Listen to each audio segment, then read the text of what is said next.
Hi friends, ఎలా ఉన్నారు? ఈరోజు పప్పుచారు చేస్తున్నాను. చూడండి, ఒక 150 గ్రాముల పప్పు తీసుకొని శుభ్రం కడిగి నానబెట్టాను. ఒక అరగంట ముందు నానబెట్టుకుంటే పప్పు తొందరగా ఉడికిద్ది. పప్పు స్టవ్ మీద పెట్టేటప్పుడు కొద్దిగా నూనె, పసుపు వేసుకోండి, తొందరగా ఉడికిద్ది పప్పు.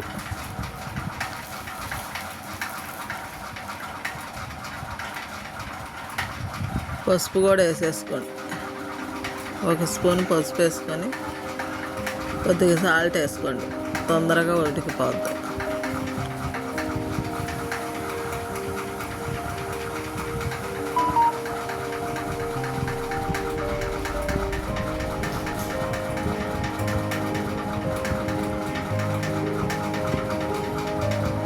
పప్పు అలా ఉడుకుతూ ఉంటుంది. కాసేపు మూత పెట్టుకుందాం, పప్పు ఉడుకుతూ ఉంటుంది. ఈలోపు ఎల్లుల్లిపాయలు గర్భాలు ఉంటే 4-5, ఒక 4 వేసుకోండి. అందులో గర్భాలు తీసి ఎల్లుల్లిపాయ గర్భాలు కూడా వేసుకుంటే చారు బాగా ఉంటుంది, రుచిగా ఉంటుంది, కమ్మగా ఉంటుంది. అందులో వేసుకోండి. చితక్ కొట్టుకోకుండా మామూలుగా గర్భాలు ఎల్లుల్లిపాయలు 4 రెబ్బలు వేసుకోండి. 4-5 పప్పు చారు కాగేటప్పుడు, మన పప్పు ఉడికేటప్పుడు వేసేసుకోండి. అందులోకి ఒక ఉల్లిపాయ, 4 పచ్చిమిరకాయలు తీసుకోండి. సన్నగా తరుక్కుంటే పప్పు ఉడికిపోయింది, చూసారా? అలా పప్పు ఉడికిన తర్వాత మనం ఉల్లిపాయ, పచ్చిమిరకాయ కూడా వేసేసుకుందాం. తర్వాత 2 టమాటాలు కూడా ఉడికేటప్పుడు వేద్దాం. అవి ఉడుకుతూ ఉంటుంది. మనం 2 టమాటాలు తీసుకొని అవి కూడా కోసుకొని అలా పప్పు, చూసారా? ఆ ఉల్లిపాయ కూడా మగ్గిపోయింది. ఇప్పుడు ఆ టమాటాలు కూడా కోసేసుకొని అవి ఒక 5 నిమిషాలు అలా ఉడకనియాలి. ఉడికిన తర్వాత ఈలోపు మనం కొద్దిగా చింతపండు తీసుకొని నానబెట్టుకోవాలి చారులోకి. నేను నానబెట్టి ఉంచాను. ఇప్పుడు చూసారా, టమాటా కూడా ఉడికిపోయింది.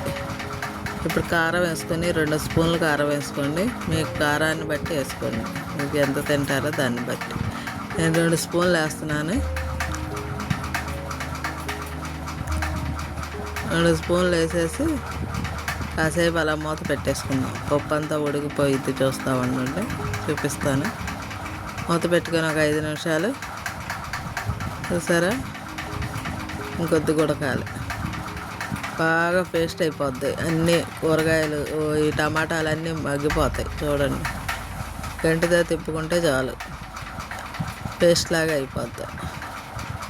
కొద్దిగా ఒక పావు గంట అలా ఉడికేసిన తర్వాత తీసేసి దించేసేసి దాన్ని కొద్దిగా మనం మెదుపుకోవాలి. గంటితో అలా అంటే చాలు, చూసారా? అలా గంటితో అనుకుంటే చాలు. ఈ గిన్నె కింద పెట్టుకొని దాన్ని గంటితో ఇలా తిప్పితే మెత్తగా పేస్ట్ లాగా అయిపోద్ది. కొద్దిగా ఉప్పు వేసుకోండి. అప్పుడు సుమారుగా కొద్దిగా వేసుకున్నారు.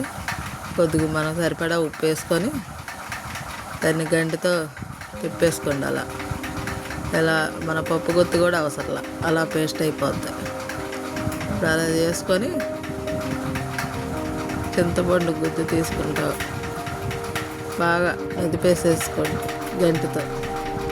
టమాటా మళ్ళీ కనపడదు, టమాటా బాగా గుజ్జు అయిపోద్ది, చూసారా? అలా చేసుకోండి ఈసారి పప్పు చారు చేసుకుంటే.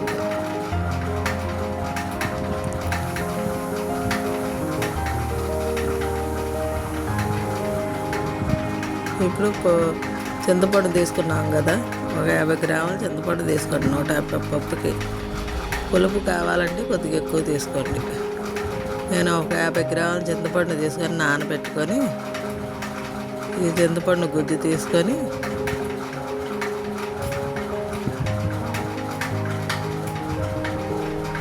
అందులో పోసుకున్నాం. ఒకసారి బాగా చిక్కగా వచ్చేదాకా చింతపండు గుజ్జంతా ఒకసారి పిండేసేసుకోండి. ఆ తర్వాత కొద్దిగా వాటర్ పోసుకోండి. మీకు చిక్కగా కావాలంటే అలా ఉంచుకోండి.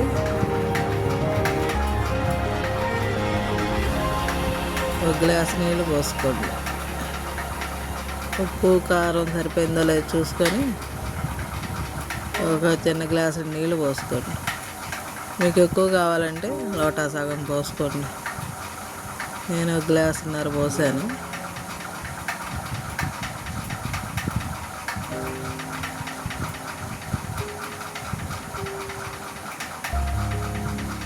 ఇప్పుడు ఉప్పు చూసుకొని ఉప్పు సరిపడా ఉందో లేదో చూసుకొని స్టవ్ మీద కాసేపు చారు మరగనిద్దాం.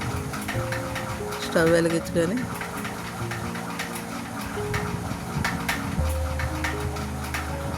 కాసేపు మూత పెడతాం. కరివేపాకు ఉంటే వేసుకోండి. ఇప్పుడు నేను నా దగ్గర కరివేపాకు లేక వేయలేదు, మీరు వేసుకోండి. కరివేపాకు వేసుకొని కొత్తిమీర కూడా వేసేసుకోండి. కరివేపాకు కొత్తిమీర రెండు వేసుకొని మూత పెట్టుకోండి. ఇవి బాగా మరిగేదాకా పక్క స్టవ్ మీద మనం తాలింపు పెట్టుకున్నాం. చూసారా, తెరలుగా మరుగుతుంది పప్పుచారు. అలా నురగలాగా రావాలి. అలా నురగలాగా అవి బాగా ఇదే చారు బాగా మరిగితేనే మనకి కమ్మటి వాసన వస్తుంది. మనం తినేటప్పుడు రుచిగా ఉంటుంది. ఇప్పుడు డాకా కడుక్కొని ఆ డాకలో కొద్దిగా నూనె వేసుకోండి. చారుకే కాబట్టి నేను వేసే గిన్నెతో నూనె గిన్నె సగం వేసుకుంటున్నాను. ఫుల్గా ఇట్లా సగం వేసాను వాటిలో కొద్దిగా. ఇప్పుడు ఆ ఎల్లుల్లిపాయలు జీలకర్ర తాలింపులు వేసేసుకున్నాం. 2 ఎల్లుల్లిపాయ గర్భాలు కొట్టుకొని తాలింపు పెట్టుకున్నాం. 2 ఎండుమిరగాయలు వేసుకొని జీలకర్ర వేసుకోండి. 1 స్పూన్ జీలకర్ర వేసుకొని తాలింపులు వేసేసుకొని ఎండుమిరగాయలు 2 గిన్నెలు వేసుకొని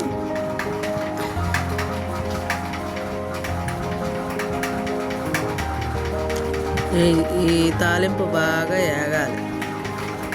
ఈ తాలింపు వేగిన తర్వాత ఇప్పుడు మనం కాగే చారు చూసారా బాగా ఎలా మరిగిపోతుంది. తాలింపు ఆ చారులో వేసేసుకుందాం. బాగా మరగాలి, చారు బాగా మరగాలి, మన తాలింపు బాగా వేగాలి. ఆ పచ్చివాసన పోయిన తర్వాత చారు మనకు స్మెల్ బాగా వస్తుంది. చారు కాగే స్మెల్. ఈ తాలింపులో ఈ ఎల్లుల్లిపాయలు బాగా వేగితే మనకి చారు రుచిగా ఉంటుంది. ఇప్పుడు బాగా వేగిపోయి ఈ తాలింపు తీసుకొచ్చి ఈ చారులో పోసాను. అంతే ఫ్రెండ్స్, ఈజీగా చేసే పప్పుచారు ఎలా ఉందో మీరు కూడా ట్రై చేయండి. ట్రై చేసి నాకు ఎలా ఉందో కామెంట్ రూపంలో తెలియజేయండి. ఇంకా తేలిగ్గా చేసుకునే పప్పుచారులో ఇదొక చారు. ఇదొక రకమైన చారు, టమాటా పప్పుచారు. ఇలా తేలిగ్గా చేసుకొని మనం అప్పటికప్పుడు చేసుకోవాలనుకుంటే ఇలా చేసుకోండి. మీరు బాగా నాకు లైక్ చేయాలి, షేర్ చేయాలి, సబ్స్క్రైబ్ చేయండి. చూస్తున్నారుగా నా వంటలు కామెంట్ రూపంలో తెలియజేయండి ఎలా ఉన్నాయి ఏంటనేది. సరే ఫ్రెండ్స్, రేపు ఒక వంటతో కలుసుకుందాం. సరే, ఉంటా ఫ్రెండ్స్.